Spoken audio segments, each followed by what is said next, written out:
दिल्ली में रहते हैं या दिल्ली में गाड़ी लेकर आते जाते हैं तो ये खबर आपके लिए बेहद जरूरी है, क्योंकि 1 नवंबर 2026 से दिल्ली में ट्रैफिक नियम पूरी तरह से बदलने जा रहे हैं और इस बार नियम सिर्फ कागजों तक सीमित नहीं रहेंगे बल्कि सख्ती से लागू भी किए जाएंगे।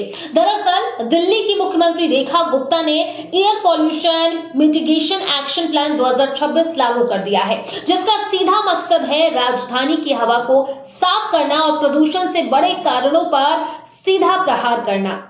अब पहले बात करते हैं सबसे बड़े फैसले की। 1 नवंबर से ऐसे भारी वाहन जो BS6 CNG या फिर इलेक्ट्रिक नहीं है, उन्हें दिल्ली में एंट्री नहीं मिलेगी, यानी कि पुराने डीजल ट्रक और मालवाहक गाड़ियों पर पूरी तरह रोक लगने वाली है। इसका सीधा असर उन लोगों पर पड़ेगा जो पुराने कमर्शियल वाहनों का इस्तेमाल करते हैं। अब दूसरी सबसे बड़ी बात है नो PUC नो फ्यूल, यानी कि अगर आपकी गाड़ी के पास वैलिड PUC सर्टिफिकेट नहीं है तो आपको पेट्रोल या फिर डीजल नहीं मिलेगा। सरकार इसके लिए ANPR कैमरे और डिजिटल सिस्टम लगा रही है ताकि कोई भी नियम तोड़कर बच ना सके, यानी कि अब चालान से बचना लगभग नामुमकिन होने वाला है।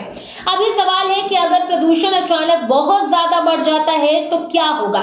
तो सरकार ने इसके लिए भी प्लान तैयार कर लिया है। ऐसे हालात में ऑफिस टाइम बदलने जा सकते हैं, वर्क फ्रॉम होम लागू किया जा सकता है और प्रदूषण फैलाने वाले वाहनों पर अतिरिक्त रोक लगाई जा सकती है ताकि तुरंत असर दिखे। अब बात करते हैं पब्लिक ट्रांसपोर्ट की। सरकार का फोकस साफ है कि लोग अपनी प्राइवेट गाड़ियों को कम इस्तेमाल करें और पब्लिक ट्रांसपोर्ट को ज्यादा अपनाएं। इसके लिए 2028-29 तक बसों की संख्या बढ़ाकर 13,760 करने का लक्ष्य रखा गया है, जिसमें इलेक्ट्रिक बसों पर सबसे ज्यादा जोर होगा। साथ ही मेट्रो, RRTS, फीडर बस या ऑटो को जोड़कर लास्ट माइल कनेक्टिविटी को बेहतर बनाया जाएगा। इतना ही नहीं, अगले 4 सालों में 32,000 EV चार्जिंग पॉइंट भी लगाने की योजना है ताकि इलेक्ट्रिक गाड़ियों को भी बढ़ावा मिल सके। अब दिल्ली की एक बड़ी समस्या है ट्रैफिक जाम, तो सरकार 62 बड़े जाम पॉइंट्स को सुधारने पर काम कर रही है और पूरे शहर में इंटेलिजेंट ट्रैफिक मैनेजमेंट सिस्टम लागू किया जाएगा, जिससे ट्रैफिक स्मूथ होगा और प्रदूषण भी कम होगा। अब बात करते हैं धूल की, जो दिल्ली के प्रदूषण का एक बड़ा कारण माना जाता है। इसके लिए सड़कों पर बड़े पैमाने पर पानी का छिड़काव, एंटी स्मोक गन और मिस्ट स्प्रे सिस्टम लगाए जाएंगे और इन सब की निगरानी GPS और रियल टाइम डैशबोर्ड से की जाएगी। इसके अलावा करीब 3500 किलोमीटर सड़कों का रीडेवलपमेंट किया जाएगा ताकि धूल की समस्या को जड़ से खत्म किया जा सके। अब कचरे के पहाड़ जो दिल्ली की पहचान बन चुके हैं, उन्हें भी खत्म करने का भी बड़ा प्लान है। ओखला लैंडफिल को जुलाई 2026 तक, भलसवा को दिसंबर 2026 तक और गाजीपुर को दिसंबर 2027 तक खत्म करने का लक्ष्य रखा गया है। साथ ही बायोमास जलाने पर पूरी तरीके से रोक लगाई जाएगी और उल्लंघन करने वालों पर सख्त कार्रवाई होगी। अब औद्योगिक प्रदूषण की बात करते हैं तो सभी फैक्ट्रियों में ऑनलाइन उत्सर्जन निगरानी सिस्टम अनिवार्य किया जाएगा और नियमों का पालन न करने पर सीधे कार्रवाई होगी।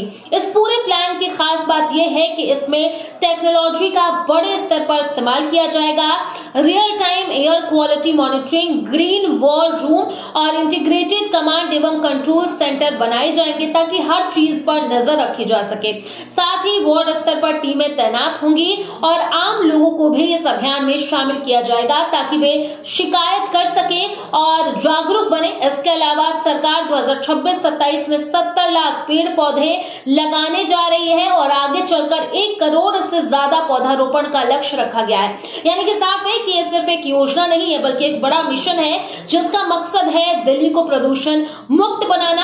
अब आपके लिए सबसे जरूरी बात यह है कि अगर आप दिल्ली में गाड़ी चलाते हैं तो अभी से अपनी गाड़ी का PUC बनवा लें, अपने वाहन के डॉक्यूमेंट्स अपडेट रखें और नए नियमों के लिए तैयार हो जाएं, क्योंकि 1 नवंबर के बाद जरा सी लापरवाही भी आपको भारी पड़ सकती है। तो ये थे दिल्ली के नए ट्रैफिक नियम और प्रदूषण को लेकर के सरकार का बड़ा प्लान। अगर आपको ये जानकारी काम की लगी तो इस वीडियो को ज्यादा से ज्यादा शेयर जरूर कीजिएगा।